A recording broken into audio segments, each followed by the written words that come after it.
అందరికీ నమస్కారం అండి. ఈ రోజైతే Vizag NGGOS high school government school ఏదైతే జీవీఎంసీ ప్రాతినిధ్యం వహిస్తుందో స్కూల్ కి వచ్చాం. సో పిల్లలందరూ కూడా అప్కమింగ్ 10th ఎగ్జామినేషన్ వెళ్తున్నారు. So exam point of view లో వాళ్ళు తీసుకోవాల్సిన తగు సూచనలు వాటి మీద డిస్కస్ చేసి చిల్డ్రన్ మీ అందరికీ కూడా wish you all the best.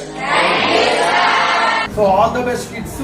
Me GVMC high school railway new colony both Coit కి అలాగే గర్ల్స్ స్కూల్ కి రెండింటికి కూడా ఈ రోజు డిస్ట్రిబ్యూషన్ చేయడం జరుగుతుంది.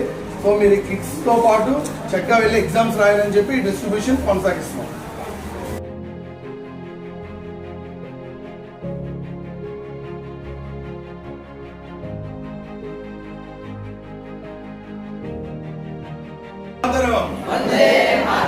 వందే మాతరం, వందే మాతరం, భారత్ మాతా కీ జై.